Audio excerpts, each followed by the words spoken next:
Hola, soy Octavio de la Torre. Soy apasionado del compliance en fiscal, comercio exterior y aduanas. Y a través de estos datos peques del trueque, te compartiré información precisa pero concisa que te ayudará a conocer un poco más de la materia y de cómo aplicarla.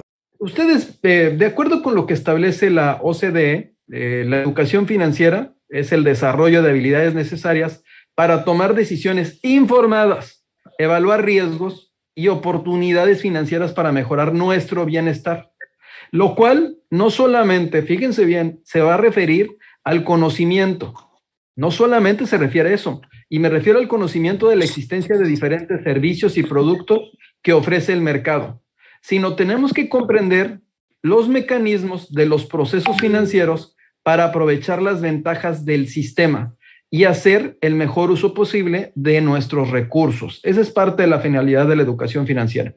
Una educación financiera de calidad, nos lo pueden decir los especialistas, va más allá del bienestar personal, del desarrollo de buenos hábitos financieros y la reducción del desperdicio de recursos, ¿no? Esto tiene un efecto positivo en la economía en general al impulsar la estabilidad del sistema y fortalecer la confianza en que creen en las instituciones.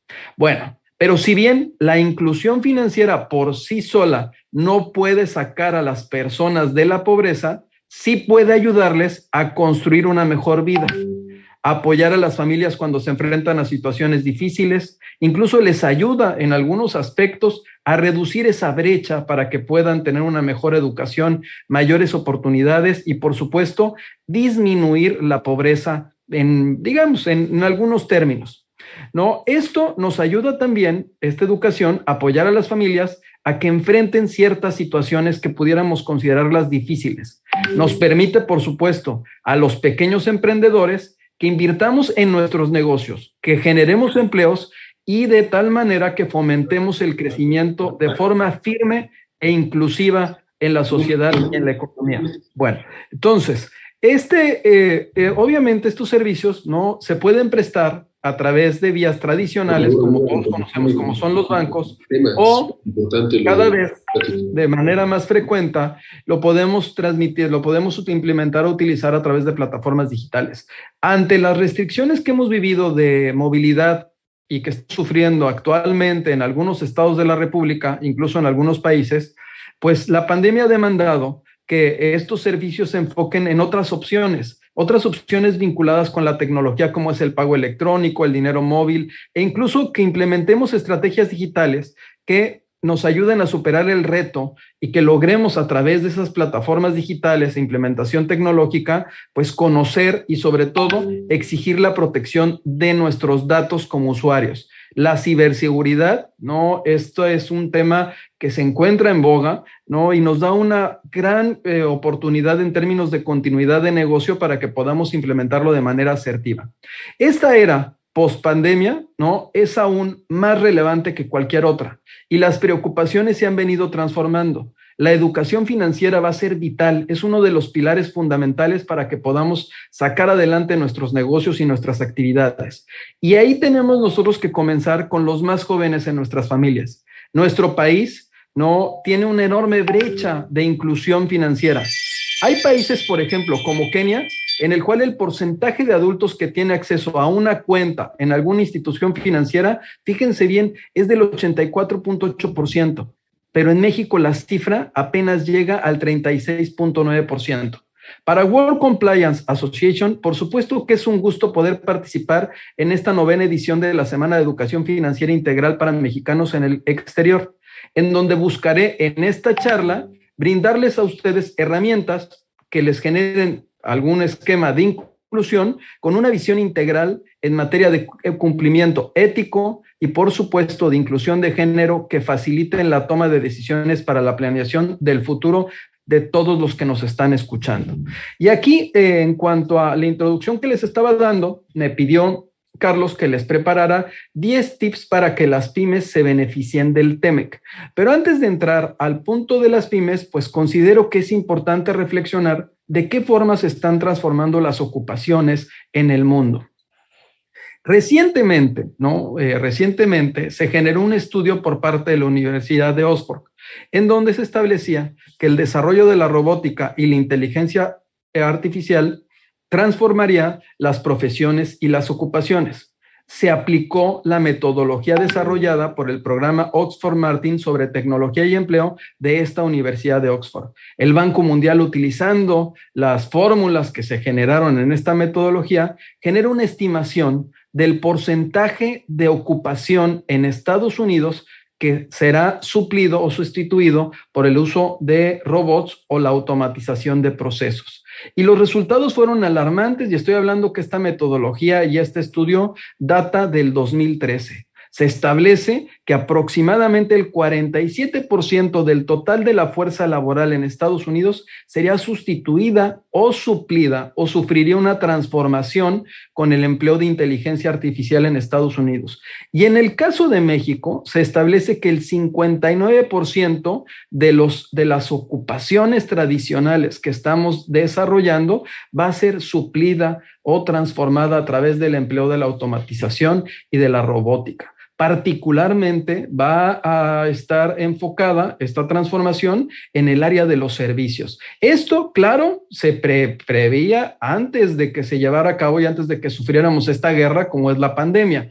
Obviamente, la transformación en términos de la ocupación va a generarnos un gran reto a futuro, un reto que tenemos que afrontar a través de las herramientas que se vienen construyendo de manera constante y permanente en el mundo y las cuales vamos a implementar y utilizar para permitirnos que nos incorporemos esas grandes cadenas de valor, esas grandes cadenas de suministro en las cuales se tienen que incrustar los pequeños y los medianos empresarios. Bueno, haciendo reflexión en cuanto a cuáles han sido los procesos tecnológicos y en los cuales el mundo se ha visto envuelto, pudiéramos nosotros irnos, por ejemplo, a 1910 en Estados Unidos, en donde existían más de 12 millones de agricultores. 100 años después, de acuerdo con un análisis que hace Andrés Oppenheimer en un libro que me parece muy interesante, que se llama Sálvese quien pueda, nos dice que había solo 700,000 trabajadores, a pesar de que se había triplicado la población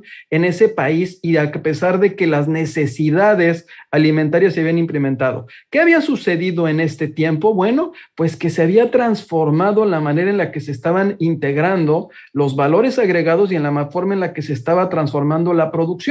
Si lo que en un principio se podía identificar como una posible generación de desempleo masivo, pues lo que logró fue transformar la manera en la que ese empleo incorporaba mayores aspectos creativos con la intención de mantenerse en el mercado, aun cuando la lógica hubiera dicho que se generara mayor empleo.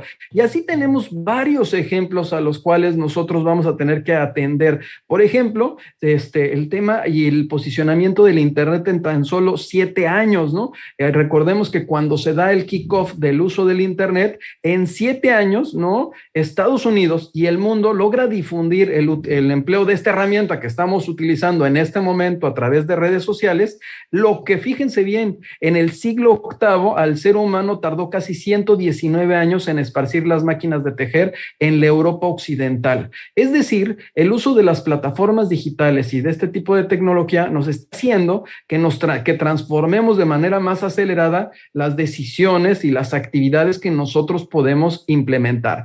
Así, hay muchos más ejemplos, como que en Japón existan hoteles en los cuales nada más 2 personas estén atendiendo 100 habitaciones, porque todo lo demás que se emplea dentro de ese hotel en Tokio, Japón, son robots y es tecnología de última punta. O incluso podríamos llegarlo a pensar en términos de políticos, ¿no? Ya se dio un experimento también en una alcaldía en Japón en la cual ya un robot contendió por una alcaldía y que creen quedó en tercer lugar entre 4 aspirantes, es decir, sí se le dio la oportunidad. Entonces, en un futuro a lo mejor nos tendremos que preguntar no solamente si el robot es quien va a poder participar dentro de alguna elección, sino quién está programando al robot.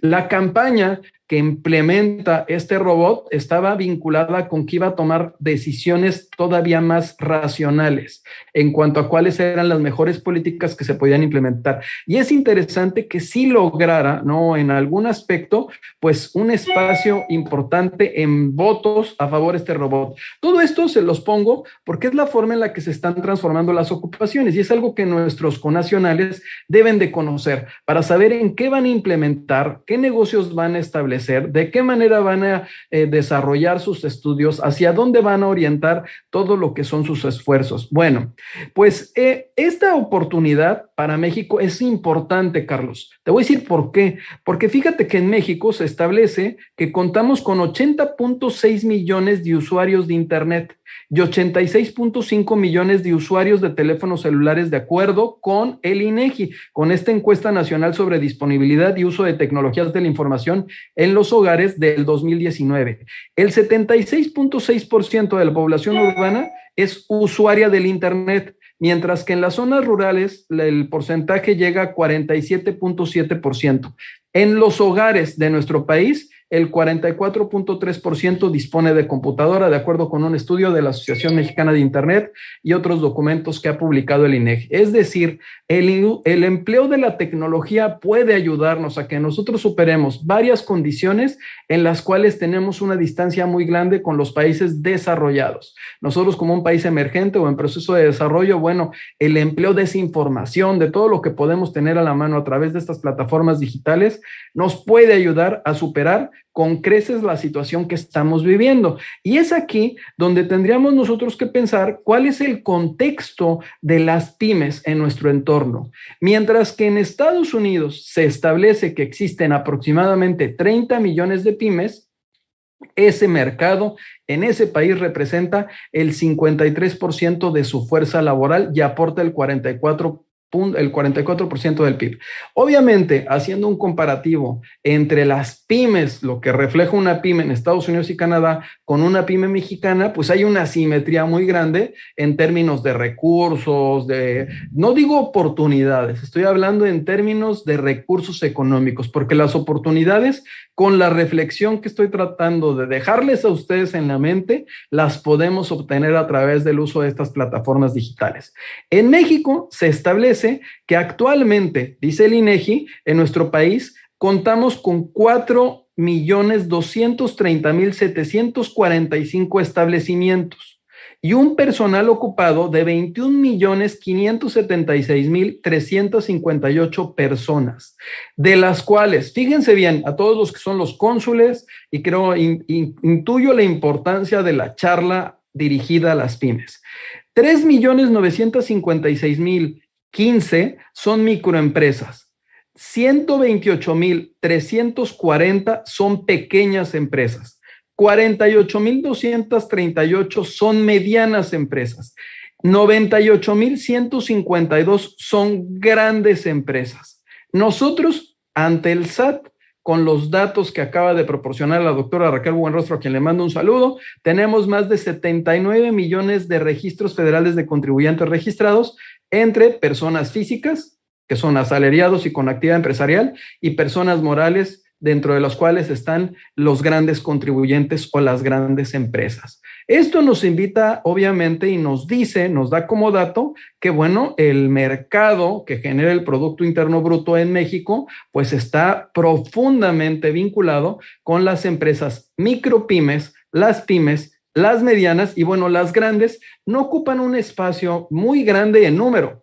pero sí en importancia en términos recaudatorios, en términos incluso de importación de tecnología, de conocimiento, ¿no? De esa parte en la cual tenemos nosotros que motivar a nuestros connacionales, que la parte creativa sea la que más estemos nosotros posicionando y exponiendo. Y en esta plática, insisto, les voy a dar los tips, pero quiero primero despertarnos, quitarnos ese piloto automático y darnos cuenta que nos tenemos que dar cuenta que la situación en términos de tecnología la tenemos al alcance de las manos, la tenemos en un teléfono. Aquí, miren, yo aquí estoy utilizando mi teléfono incluso para poder continuar dando esta charla. Bueno, ahora sí, ahora bien, entrando a cómo nosotros estamos en México, pues tenemos que ese 64% de las empresas son pymes en México y generan, se establece casi el 60% del empleo formal. Se menciona que contribuyen con el 52% del PIB de nuestro país. Esta fuente es de INEGI.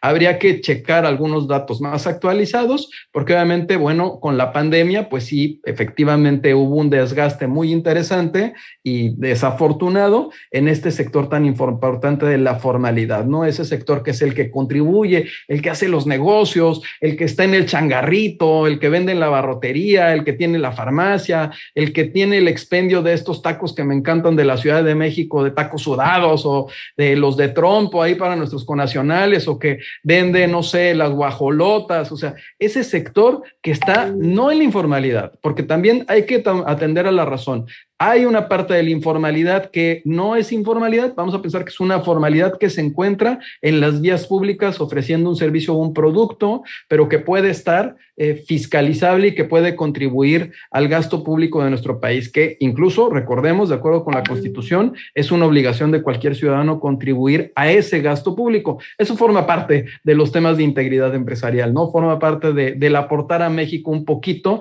para que nos puedan retribuir con algunos servicios. Bueno, y entonces, pues, ¿qué tenemos al día de hoy para los que son nuestros cónsules y que nos acompañan y que nos están escuchando?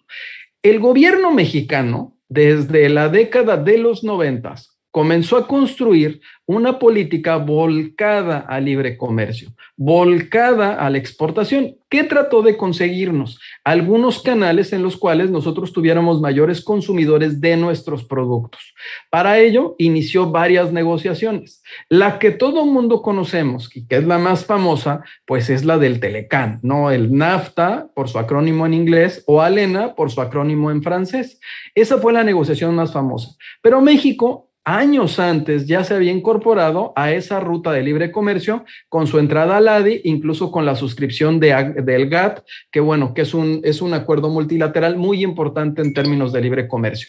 Pero bueno, vamos a tomar que a partir de los 90, con la entrada de México a esa negociación, bueno, pues inicia un perfil en el cual identificó que los productos mexicanos, productos nada más en los 90, se podían exportar y tenía que buscar mejores oportunidades para los mexicanos para que nuestros productos llegaran, ¿no? Para que llegara la salsa, no sé, los productos que tenemos en la casa, enlatados o cualquier otro tipo de producto se pudiera exportar.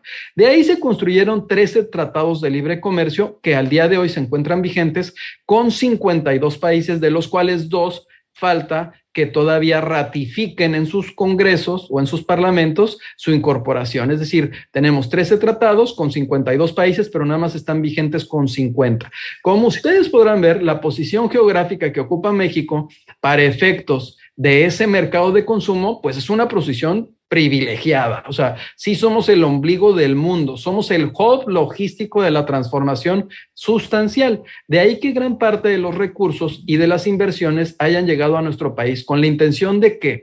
De transformar esos insumos y ¿qué? Darles entrada a través de esta plataforma de tratados a esos 52 países. ¿Qué creen?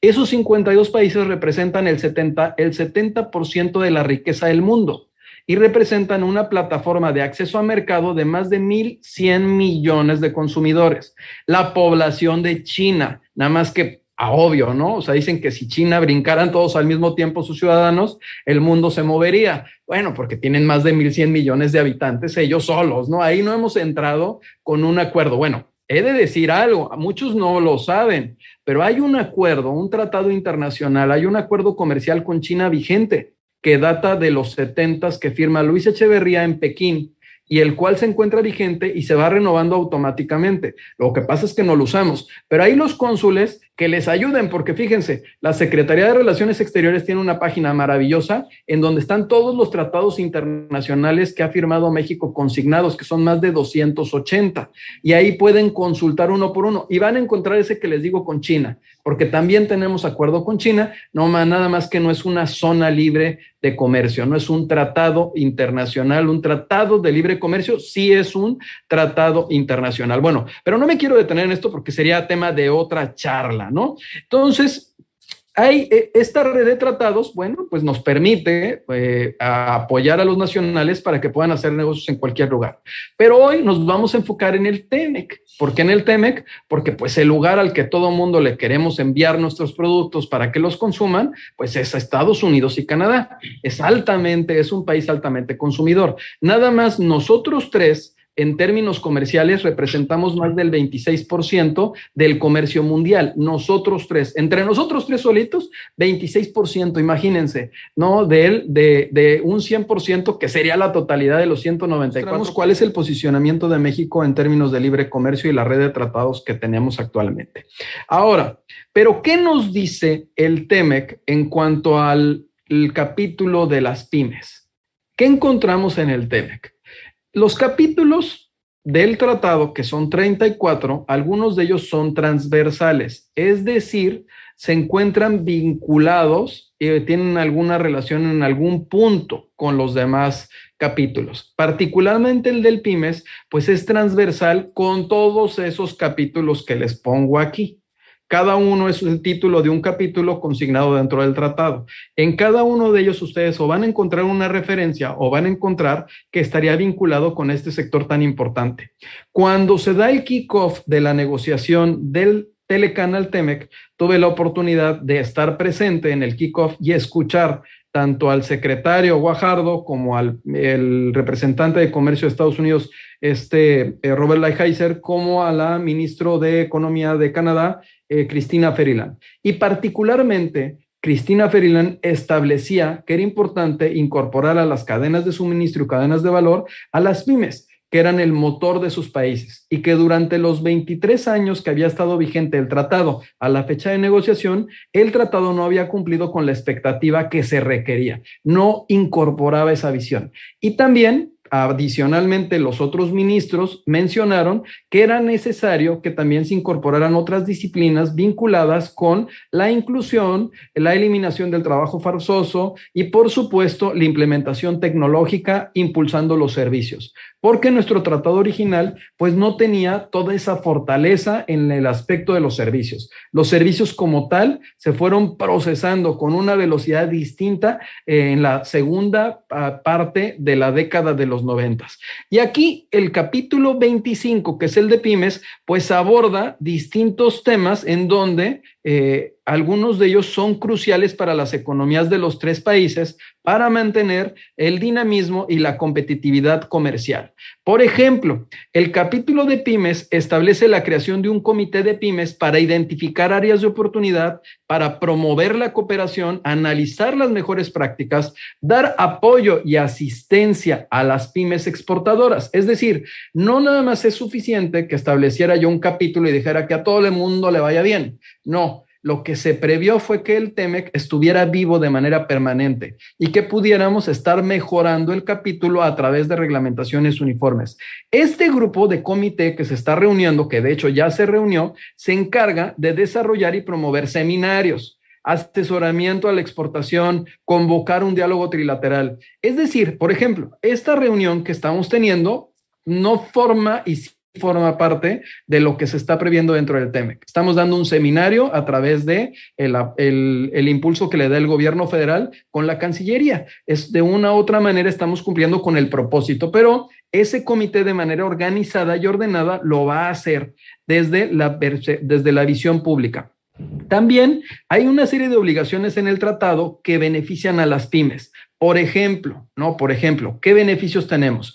En términos de procedimientos de origen, que por ahí está, bueno, se pretende dentro del tratado reducir los trámites y simplificar la manera en la que se va a dotar a un bien de que si es originario o no es originario para efectos de su exportación. En términos de documentación, que ya no va a ser en un formato rígido, sino se puede hacer en una servilleta, en una factura, en cualquier documento. Este comité de origen va a evaluar la forma en la que actualmente nosotros estamos emitiendo nuestros certificados o la manera en la que lo estamos emitiendo la declaración de origen, con la intención de reducir cualquier situación que nos esté generando alguna situación de complejidad e incluso nos está proporcionando ejemplos y nos va a estar orientando y de manera particular a las pymes para ver que sus productos sí califican al entrar a Estados Unidos. Ejemplo, la Secretaría de Economía publicó una calculadora de origen que se puede utilizar para ver si tu producto efectivamente va a poder ser recibido en Estados Unidos. En contrataciones públicas también es muy interesante. El propio TEMEC facilita la participación de las pymes y apuesta, por supuesto, a la transparencia en los criterios para elegir a las empresas que van a ser contratadas para prestar un servicio o entregar un producto. Incluso los mecanismos de contratación se van a hacer por medios electrónicos. Ahí se van a considerar tanto el tamaño, el diseño y la estructura de contratación para incluir incluso la subcontratación de pymes. Otro ejemplo transversal de pymes con el comercio transfronterizo de servicios es que se busca apoyar el comercio de servicios. La parte de servicios es la que más ha crecido, es en la que los mexicanos posiblemente podamos tener más ventaja al momento de posicionar nuestros servicios en el extranjero. El mexicano tiene una calidad en el servicio muy interesante y ahí entran la mayor parte de las ocupaciones que actualmente pues forman parte de nuestra estructura como mexicanos. En el caso del comercio digital, por ejemplo, incluye todos los tipos de servicios, tanto informáticos como los datos abiertos gubernamentales, con la intención de generar esquemas de cooperación para identificar a las formas y ampliar el acceso a las pymes a fin de que se le generen mayores oportunidades comerciales. En los temas de propiedad intelectual se daba que, por ejemplo, yo aquí tengo no sé si lo ves, ¿sí lo ves, Carlitos? Ahí está, ¿les gusta? ¿No? Bueno, eso es algo de nuestra cultura, o sea, es algo que tenemos aquí. Bueno, a través de este tratado, esos derechos de propiedad intelectual pretende que los comités analicen las cuestiones de propiedad intelectual y particularmente las más relevantes a pequeñas y medianas empresas. Ahí le hablamos a todos los artesanos mexicanos, que gran parte de sus diseños, servicios, idea, innovación, sí se está utilizando para hacer otros productos en el extranjero. Entonces, ahí estamos hablando con ellos que están en el sur de México y que pueden tener la oportunidad, por supuesto, de que sus diseños gocen de un derecho que tienen ustedes al ser los que crearon ese producto. En el tema laboral, a ver, aquí entramos todos. ¿Qué es lo que busca el TEMEC? Pues asegurar que todos cumplamos con las regulaciones laborales, lo que incentiva el mercado formal. Por supuesto, ¿quieres hacer negocios en Estados Unidos y Canadá? Pues tienes que estar en el mercado formal. Eso que genera mayor productividad, innovación, competitividad, por supuesto, capacitación y desarrollo del capital humano dentro del centro de trabajo. En términos de medio ambiente, compañeros, padrísimo, hay un compromiso en el cual se benefician a quienes, a las comunidades pesqueras. Se incluye la pesca artesanal de pequeña escala y la nativa. Ahí para todos mis compañeros que están en el mar de Cortés, ¿no? Ahora sí, las comunidades que tenemos en Baja California, donde me encuentro ahorita, donde dicen que empieza la patria, bueno, pues esas comunidades tienen una oportunidad en la pesca artesanal. En competitividad, pues, ¿qué se incluye para las pymes? El asesoramiento y recomendaciones para mejora de competitividad en la economía de América del Norte es vinculadas con las pymes. En anticorrupción, lo voy a tratar más adelante, pero es fundamental que quien quiera hacer negocios en estos 3 países y en todo el mundo, porque también el Telecuem y TIPAD también están implementando esquemas de anticorrupción, esa es una tendencia mundial, no de ahorita, ya tiene varios años, bueno, que adoptemos medidas apropiadas con relación al sistema legal para desarrollar controles internos, programas de ética y de cumplimiento o medidas para prevenir, detectar que cohecho, corrupción en el comercio, en la inversión internacional, incluyendo asistencia a las empresas y vigilancia de nuestros socios comerciales. Bueno, y el último, en cuanto a estos transversales, las buenas prácticas regulatorias, que me parece interesantísimo. Estos procesos y mecanismos y regulaciones deben de contemplar las cargas y los efectos económicos que tengan con las pymes. Ojo, por eso la Secretaría de Economía, a través de CONAMER, hace una publicación en donde dice, ahí viene el lobo, y uno puede poner comentarios respecto a algún obstáculo técnico que se vaya a establecer en algún producto que estemos nosotros importando. La intención es que eso se vea reflejado también en Estados Unidos y Canadá, lo que nos permite posiblemente contar con ciertas reglas claras.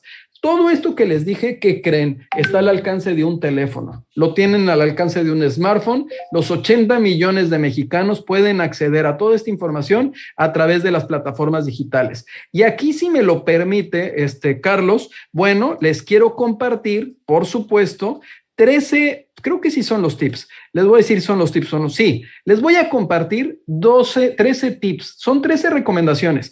Carlos me dijo, queremos que sea una jornada especial.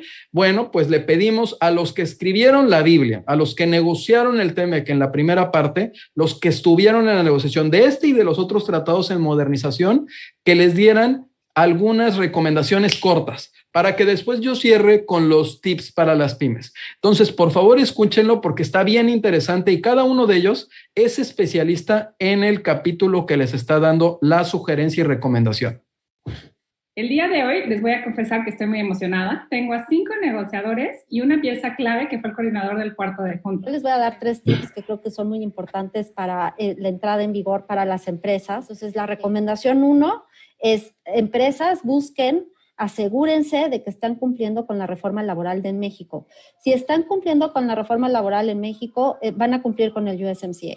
Segundo tip muy importante es el tema de las reglas de origen. Se publicaron recientemente las reglamentaciones uniformes y que dan la especificidad de cómo se debe de cumplir con el origen, que ya está establecido en el tratado. Entonces, es muy importante que lo conozcan, que sepan cuáles son los porcentajes, los documentos, cómo se va a cumplir con ese origen, porque eso es algo que tiene que estar ya, ¿no? Y la tercera, solución de controversias, ¿no? Creo que es importante que también sepan cómo se va a llevar a cabo este proceso. Creo que hay 2 tipos de mecanismos de solución de diferencias, uno en la parte laboral, pero el segundo es también muy importante, que justamente desbloquea este sistema que ya se traía desde el Telecán y que bueno, es parte fundamental del tratado. Entonces, yo creo que esos serían mis 3 tips que les daría. El TEMEC tiene varios retos. Todas las empresas, todos los consultores, todos los despachos, todos los operadores en materia de comercio exterior tienen que leer todas las publicaciones que se han estado dando en estos últimos días, no solamente en México, sino también en Estados Unidos y Canadá. Y que en muchos casos se tienen que leer en concordancia. O sea, una tiene que ver con la otra y está vinculada con la otra. Entonces, es importante que lean todas estas publicaciones, ¿no? Y sobre todo, por ejemplo, en una de ellas es las reglamentaciones uniformes define facilidades para la verificación de origen de julio a diciembre de este año para el sector automotriz, en donde las partes van a dar facilidades para la recopilación de datos y la entrega de información para la verificación de origen, pero mucho ojo, eso no exime que no deban de cumplir con el origen. Entonces también es importante que se tomen en cuenta bien lo que se señalan en cada una de estas disposiciones para que puedan cumplir de manera precisa con los compromisos. Otro tip es, en materia de reglas de origen, es importante que si bien la mayoría de las reglas no cambiaron, no confiarse. Las empresas tienen que hacer sus análisis de origen independientemente de que digan mi regla no cambió. Tienen que hacer otra vez sus análisis de origen conforme a las nuevas reglas del TEMEC. En algunos casos hubo cambios muy pequeños, pero que a la vez estos cambios pueden generar que su producto no cumpla.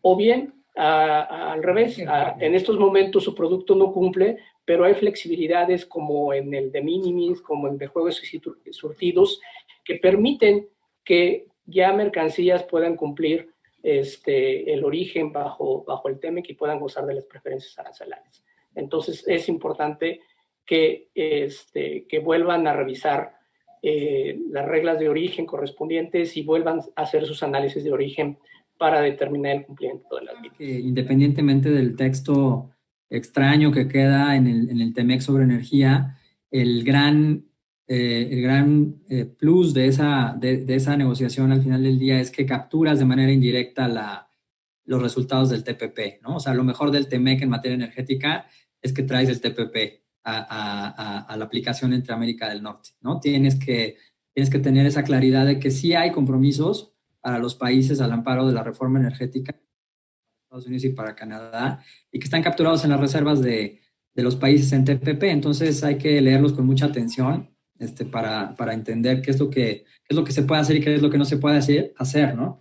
En el tema de energía, sin duda, ¿no? Pero más allá de eso, en general, en el tema de servicios, por ejemplo, una de las las grandes carencias es tener visibilidad sobre la reglamentación estatal, sobre todo en Estados Unidos, ¿no? Si quieres saber cuál es el compromiso de Estados Unidos en materia de comercio de servicios, no basta con ver el tratado y las reservas, tienes que irte a la legislación estatal, ¿no? Entonces, saber eso y saber exactamente dónde está el compromiso va a ser importante si quieres incursionar en ese mercado, porque la mayor parte de los servicios se regulan a nivel estatal en Estados Unidos, no así en México. Pues siempre las alianzas pagan, ¿no? Siempre tienen un beneficio.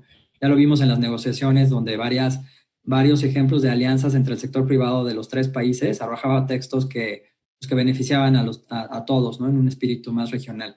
Entonces, sigan trabajando en alianzas a nivel local. Por ejemplo, el trabajo de las cámaras es para eso, ¿no? Para tener un mecanismo de interlocución más sólido, más poderoso, más visible cuando haya alguna preocupación por la aplicación del tratado. Entonces, utilicen las alianzas internas y externas. En el caso de transporte, por ejemplo, se crea un comité de transporte para atender los problemas puntuales que se dan otra vez a nivel estatal en el transporte transfronterizo, ¿no? Entonces, utilicemos esos mecanismos, para eso se hicieron, y creo que hay que utilizar el que existan para pedirle a nuestros gobiernos que se sienten a la mesa a atender esos problemas puntuales de implementación. Nunca sabemos cómo va a funcionar el tratado hasta que lo empezamos a ver, ¿no? Y estos comités son para eso, precisamente, para atender esos problemas específicos de implementación. Entonces, utilicen los comités, revisen los detalles a nivel subestatal. Pues no dar por sentada la relación que hay con nuestros socios comerciales, ¿no? Creo que eso fue uno de los aprendizajes del Telecán también, ¿no? Necesitamos mantener una relación. Ahorita es muy bonito, todos somos muy felices porque hay un nuevo tratado, lo tenemos muy fresco, pero en 10 años a lo mejor se empieza a descuidar la relación, y como cualquier relación hay que darle mantenimiento, ¿no? Entonces necesitamos trabajar con nuestros aliados fuera de México. ¿Qué pueden hacer ahorita las pymes? Como decía Moisés, se tienen que informar, o sea, informar de todos los nuevos requisitos, de todos los cambios en respectivos a su negocio, a su producto, a su servicio. Sin embargo, también entiendo que puede ser un poco complicado o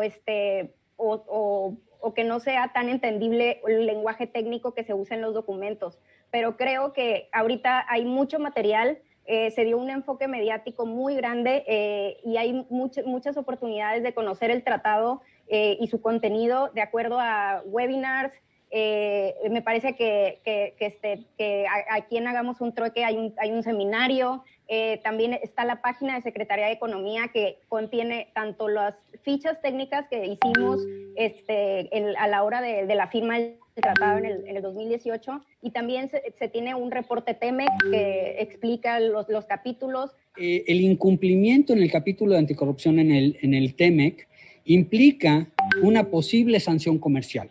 O sea, el capítulo de anticorrupción sí está sujeto al mecanismo de solución de controversias del capítulo 31 en el tratado, y en este caso hay compromisos en un capítulo de propiedad intelectual en el TEMEC que implican esa necesidad de modernizar también nuestro marco jurídico, y en ese sentido la nueva ley que aprobaron el Congreso, senadores y diputados, es parte de estos paquetes que tenemos que actualizar. Es importante que todos la revisemos, no solo para los que van al cine. Les advierto que si sacan su cámara en el cine, ahora sí pueden ser puestos bajo arresto, porque se vuelve un delito hoy por hoy, pero es importante que todos conozcamos cómo funciona la nueva ley de la propiedad intelectual, cómo se armonizó a la luz de los compromisos que tenemos con Estados Unidos, y todavía más allá, Eugenio, cómo se lee esta ley a la luz de los compromisos internacionales, no solo con Estados Unidos, sino con el resto del mundo. Hay que recordar que México tiene 52 socios comerciales y todo tiene que leerse de manera armónica. Ahí van los tips por mi parte. Primero que nada, todos los mexicanos que podemos tener acceso, ya sea personas físicas o personas morales, a los beneficios de este tratado, tenemos que entender que el TEMEC no es solamente un tratado que abarque bienes, sino también abarca servicios. A partir de esta nueva negociación, el aspecto de los servicios fue fundamental. Ahí es donde entran cualquiera de las actividades que nosotros desarrollamos o desempeñamos. Incluso podemos nosotros considerar que algunas de nuestras ocupaciones se pueden también acreditar en el extranjero. Es decir, algunas profesiones en México, hay un listado de profesiones también con Estados Unidos y Canadá, nosotros las podemos acreditar. En el aspecto de servicios, no nada más pensemos en las personas que se dedican a temas contables o abogados, no, hay médicos, hay ingenieros, hay muchísimas actividades profesionistas que pueden ser reconocidas. Y aquí también empiecen a voltear a conocer. En México es importante conocer el tema de las competencias laborales, va a tomar una mayor fuerza porque están reconocidas dentro del propio tratado. Entonces esas competencias que ustedes generen ahí les van a ayudar a que puedan buscar en su caso el que se les reconozca o el que exista una homologación en el extranjero con esa competencia. Ahí hay una ventaja. Y particularmente este tratado de cuarta generación, al incorporar los servicios, les da mucha mayor fuerza. Y en la parte de los servicios, los mexicanos, bueno, pues tenemos mucho más creatividad. No quiero hacer un tema de que no debiera, pero bueno, el mexicano tiene una creatividad muy interesante para poderse posicionar en el extranjero. Tema 2, fundamental. Chicos, Guerrero, Oaxaca, Chiapas, Quintana Roo, todo el centro sur de México. Existe dentro de los apartados de Administración Aduanera y Facilitación de Comercio, capítulo 7, un esquema que se denomina envíos de entrega rápida. ¿Para qué nos sirve? Bueno, nos puede servir a todos los mexicanos para exportar productos a Estados Unidos por debajo de $800 y que los trámites para entrar a Estados Unidos sean mínimos.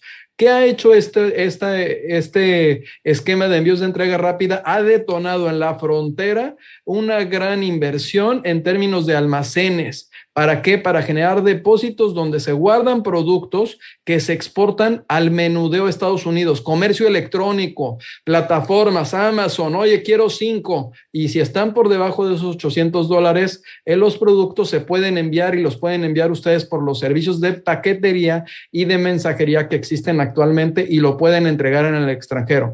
¿Cuál va a ser el reto para México en cuanto al sector público y privado? Bueno, pues apoyarnos a que esas rutas logísticas disminuyan sus costos para que seamos competitivos, porque luego unos zapatos que se fabrican en Guanajuato, artesanales, pues te pueden costar, no sé, por decir un precio, 500 pesos, pero el envío te sale en 1,000. Entonces ahí vamos a tratar de ver cómo a través de ciertas políticas públicas se impulsa para que aprovechen esto, pero exportar a Estados Unidos abajo de $800, bueno, les pido a todos los que me están escuchando, voltean a ver todos los artículos en su casa y en sus oficinas. Y díganme cuáles valen más de $800, 16,000 pesos. ¿Cuántos tienen? Van a ver que de cada 10, ni uno tienen que valga más de esa cantidad. Bueno, un carro, una tele puede ser, pero los otros artículos no. Entonces ahí tenemos una oportunidad para aprovechar el TEMEC y llevar a cabo este esquema de negocio de envíos de entrega rápida por debajo de $800, subirnos ¿a dónde? A las plataformas digitales. Comercio digital es donde nos podemos subir. El empleo, bueno, no sé si se puedan hacer comerciales o no, se pueden decir algunas plataformas, por mencionar, hay muy famosas, desde unas que están en Argentina hasta otras que están en Estados Unidos y otras europeas, incluso chinas. Ya existen esos vehículos para que ustedes puedan entrar, acceder, tener una cuenta de PayPal, tener una tarjeta de débito, de crédito, incluso buscar a través de las redes sociales como YouTube, como Facebook, que puedan monetizar sus canales. Nosotros estamos a nada de monetizar nuestro canal y es muy divertido porque el canal se utiliza para un propósito de compartir y te ayuda a que más gente quiera anunciarse en su canal y es una manera de que todos terminamos ganando. Bueno, pero si vas a utilizar el comercio digital, que es un capítulo nuevo en el TEMEC, debes de asegurarte, por favor, que la plataforma electrónica en la que tú te estás subiendo cumpla con mecanismos de seguridad en temas financieros y de protección de datos. Abusado. Tienes que checar que efectivamente se cumplan con esas condiciones para que no tengas una sanción posterior. Ahora, también las herramientas disponibles. Todo mundo queremos descubrir el agua tibia. ¿Y qué creen? El agua tibia ya se descubrió hace mucho tiempo. Vamos a usar lo que funciona, lo que está probado, lo que sirve. El gobierno mexicano, a través de la Secretaría de Economía y la Secretaría de Función Pública, que lo voy a tratar más adelante, pero ahorita es Economía, estableció herramientas gratuitas donde puedes tener seminarios, calculadoras, datos de respecto a tus productos, incluso puedes tener resúmenes. Entonces, accede a esos. Aquí te puse uno, pero hay más. Entonces, tú pon Secretaría de Economía o Gobierno de México y particularmente entra a la página de abajo que es la de SNICE. Ahí vas a tener información de primera mano. Es información oficial y está sencilla de entender. Esa publicación deriva del compromiso que México suscribió en cuanto al Acuerdo de Facilitación de Comercio de la Organización Mundial de Comercio, del cual nosotros nos hicimos parte desde el 2017. Y esto vino evolucionando porque ese acuerdo es muy importante, es el más importante de la OMC después de su creación, y vino evolucionando al uso de las herramientas digitales, ya que las empresas y las personas tuvieran información de primera mano. ¿Y qué creen? Como ya la parte impresa está en proceso de desaparecer, bueno, las herramientas digitales, ese Internet que en 7 años logró eso, bueno, ese Internet nos permite tener acceso a esta información de manera oportuna. 5, anticorrupción. Bueno, aquí, ¿qué les puedo decir? Es fundamental que todas las personas, físicas o morales, individuos, corporaciones, organizaciones, incorporen programas de cumplimiento, manteniendo evidencias necesarias de todos los aspectos, en donde se establezca que efectivamente cumplen con una política de integridad empresarial. Incluso también ya hay un compliance público, no nada más es privado, también en el aspecto público existen estos esquemas. Hay ciertos elementos que si me alcanza el tiempo se los mencionaré más adelante. ¿Qué les sugiero? Pues súbanse y inscríbanse al Pacto Mundial de la ONU, es gratis, les van a dar información, hay metodologías, herramientas. No hay muchas empresas mexicanas en ese pacto y tienen muchos años. Y también implementen el Manual de Integridad Empresarial que obviamente formuló y formó tanto el gobierno actual de la mano de Carlos Villalobos, a quien le agradecemos la invitación, junto con algunas opiniones que dimos como World Compliance Association en algunos aspectos, pero fue un trabajo que se hizo en 2 pilares, público y privado, y que tiene la intención de que ustedes cuenten con herramientas que les costarían en el mercado. Que son análisis, riesgos, canales de denuncia, reglamentos. Digamos, está la guía para que puedan ustedes utilizarla e implementarla. Y obviamente monitorear nuestra situación en México en cuanto a nuestros clientes y proveedores. La nueva cultura del cumplimiento no nada más habla de mí. Ahora sí que es como en la primaria jugábamos a los quemados o a las escondidillas, que llegaban al lugar y decían, por mí, por todos mis amigos. Aquí es igual. En términos de cumplimiento, ya no nada más soy yo. Ustedes es por mí y por mis socios y proveedores. Ya tenemos que estar pendientes de lo que hacen los demás.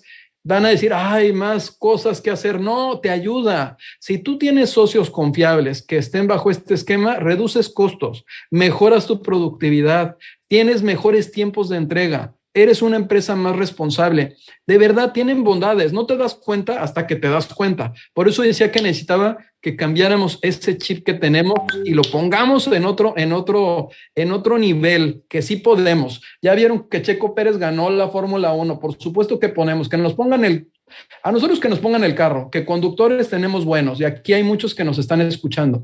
Tips laboral, por supuesto, tienen que estar pendientes que en todas sus actividades, no nada más personas morales, porque las físicas con actividad empresarial también pueden tener empleados y las pymes, cualquiera puede tener un empleado. Que estemos pendientes de que impulsemos en nuestra empresa la libertad de asociación y de negociación colectiva, que se elimine cualquier forma de trabajo forzoso y discriminación, que tengamos mucho cuidado de no contratar menores. Eso está es delicado ahorita. Entonces tengan cuidado, en el campo se da mucho que los menores trabajen en el campo. Hay que vigilar esa situación porque nos puede poner en riesgo. Ya Estados Unidos activó en varias ocasiones en estos 3 meses el mecanismo de respuesta rápida del TEMEC. ¿Qué tiene de singularidad ese mecanismo? En términos de laboral, que si se da dentro del mecanismo, se da un laudo, es decir, una sentencia, se puede bloquear la industria, el sector o la empresa, bloquear, o le pueden poner una sanción. Entonces, no juguemos, o sea, tratemos de ser responsables. En el de corrupción también, en el de corrupción, donde agarren una empresa o alguien que se dedique a cosas raras, que esté en las listas negras de Estados Unidos o de México o que haga cosas indebidas, lo pueden bloquear. A diferencia de los otros tratados, este sí tiene dientes. No es un tratado nomás para contemplar, y aquí es para todos, sector público y sector privado. Certificación de origen. El tip que nos daban, sí, revisen, ya pueden ustedes emitir el certificado. Libre, es de libre, se puede hacer en cualquier formato, pero debe de cumplir con 9 requisitos, por lo menos 9 campos. Hagan una guía y con esa guía lo van llenando, porque les puede ayudar a posicionar sus productos en el extranjero. En propiedad intelectual, bueno, por supuesto, chequen las leyes. Está el tratado y hay leyes nacionales. Dentro de las leyes nacionales, vean cómo ustedes, el obstáculo que tienen para entrar, lo utilizan a su favor. Recientemente, un amigo de Veracruz me dijo, oye, ¿qué crees? Estoy haciendo una salsa deliciosa. Le dije, ay, ¿en serio? Y me la mandó y está deliciosa. ¿Qué creen? Ya está exportando la salsa a Estados Unidos. Consiguió una cadena que lo distribuyera, obviamente cumplió con sus permisos, registró primero su marca, su nombre, y ahorita está empezando a entrar poco a poco, pero ya está entrando. Las mermeladas también hubo otro compañero. Son pymes, no estoy hablando de grandes empresas, estoy hablando de la salsa que hacen en su casa. Por ejemplo, mis hijos están haciendo kefir ahorita. Entonces, estoy hablando de cosas que podemos hacer nosotros. Se llama Natural Tower, su marca, porque somos de La Torre, naturales de La Torre, y están haciendo el ejercicio. Están ahí las oportunidades. El tema es que las podamos hacer y podemos encontrar en algún producto en nuestra casa, porque luego el negocio no está afuera. Lo que pasa es que no volteamos a nuestra casa, a la salsita, al taquito, no sé, a los productos que nosotros podemos hacer. Comercio transfronterizo de servicios. Bueno, aquí, ¿qué les puedo decir? Este capítulo es muy importante y el diseño que toma es fundamental. Un ejemplo de comercio transfronterizo de servicios en su máxima plenitud puede ser el turismo de bienestar o de salud. Nos tocó, entrando en el cuarto de junto y apoyando a Concanaco Servitur como asesores, llevar el caso de éxito en términos de este tipo de comercio. Tiene una derrama que es transversal, en la cual obviamente hay un reconocimiento, hay una homologación en cuanto a las aseguranzas, pero también hay unos servicios muy interesantes que se prestan en términos de salud, en términos odontológicos o algunos otros cuestiones vinculadas con cirugías estéticas. Y la derrama que genera es totalmente transversal a otros servicios y a otros productos, porque se ve en el hotel al que llegan, en la gasolina que consumen, en el producto que están consumiendo en el lugar, en los servicios que están utilizando por parte de personas que sean vinculadas con la salud, que tienen un grado destacable y que les permiten a los extranjeros poder venir a México. Hay un concurso en el mundo, sí hay una competencia en el mundo en ese sector, pero bueno, este capítulo en particular nos ayudaría como pymes a poder posicionar nuestros servicios también en México. Y bueno, pues que no nos digan experto por los errores que cometemos. Y aquí, para que no cometamos esos errores, les voy a dar 5 pasos que podemos implementar todos, que podemos utilizar. Generalmente estos 5 pasos son para empresas, pero también las personas físicas con actividad empresarial lo pueden utilizar, o las personas físicas, para que se den cuenta. Primer paso, debemos de conocer nuestro entorno, de nuestra organización, ya sea micro, ya sea pyme, mediana o grande empresa. Tenemos que entender, ¿no?, las necesidades y las expectativas de lo que deseamos hacer. Debemos determinar un sistema de gestión de cumplimiento, alguna directriz, un sistema de gestión con la intención de que, bueno, sepamos los pasos uno a uno de cómo vamos a implementar el proceso para llevar a buen término nuestro barco, cómo lo vamos a llevar al puerto que queremos llegar. Después, 2, debemos de conocer el entorno normativo de nuestro país o donde vamos a exportar, las leyes y las regulaciones, permisos, licencias, las órdenes, las sentencias de tribunal. Es decir, si mi producto va a ser esa salsa, ¿qué se requiere? ¿Quién lo requiere? ¿Ante quién voy a hacer el trámite? Todo eso lo pueden ustedes lograr consultar a través de medios electrónicos y digitales. También, paso 3, debemos de identificar nuestro riesgo. Siempre van a existir riesgos en cualquier actividad que desarrollemos. Si ustedes dicen, yo no tengo riesgo, híjoles, están más en riesgo que cualquier otra persona. Siempre va a haber una probabilidad de que tengamos un riesgo. Y ese riesgo debemos identificar qué riesgos son inherentes a nuestra actividad, o sea, que nos pueden llegar a suceder por más que nosotros pongamos alguna actividad para disminuirlo. ¿Y hasta dónde nosotros aguantaríamos el riesgo? Una multa, una sanción, eso forma parte de lo que tenemos que contemplar para poder llevar a buen término cualquier negocio en términos de cumplimiento. 4, tenemos que establecer controles que, pues, nuestros, no sé, por ejemplo, un código de ética o a lo mejor entre nuestra familia, ¿no? Que pongamos por escrito, ¿no? ¿A qué nos comprometemos? ¿Qué políticas vamos a implementar internas? ¿No? ¿De qué manera vamos a estar controlando las cuentas, las actividades? ¿Con quiénes vamos a hacer negocios? ¿Con quiénes no vamos a hacer negocios? Que tengamos en nuestros empleados canales para que nos digan, oiga, ¿qué cree? Se está portando mal ese que está allá, o está sucediendo esto, o no estamos cumpliendo con algo que debiéramos de estar obligados como organización. Esos canales de denuncia son muy importantes, y que a la gente que nos dé esa retroalimentación le ayudemos, porque la intención de la retroalimentación es que mejoremos. Es decir, no se debe de castigar a la Celestina, ¿no? Que es quien está buscando que nos enamoremos y logremos concretar nuestro negocio. 5º paso, importantísimo, supervisar y evaluar nuestros sistemas. Que nosotros establezcamos cómo lo vamos a estar supervisando y cada cuándo. Tener reuniones, algunos indicadores, que hay unos de colores verde, rojo, amarillo, ¿no? Verde, amarillo, rojo, azul. Y bueno, que estemos valorando las actividades que nosotros estamos implementando. Todo esto nos puede servir. Y ahí donde está a acceso gratuito el modelo del programa de integridad empresarial, que implementa todas estas acciones, el cual, insisto, es gratuito, lo pueden encontrar en la página de la Función Pública, hay un apartado especial y les puede servir a ustedes para darles algunos de los ejemplos.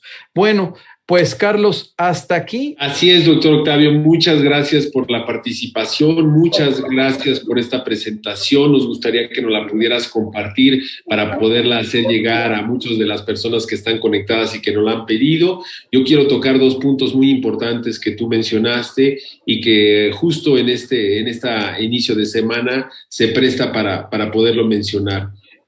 Tú comentaste el tema de las capacitaciones laborales. Nosotros el martes pasado hemos lanzado un programa de certificación de competencias laborales para los mexicanos en el exterior, justamente para lo que tú comentabas, que ellos puedan tener este conocimiento de que son, que están en la construcción, que están en la jardinería, que están en los servicios, para que puedan tener mucho mejor aceptación del lado de Estados Unidos, para que tengan un mejor salario y una vida mucho más digna de lo que han venido pasando.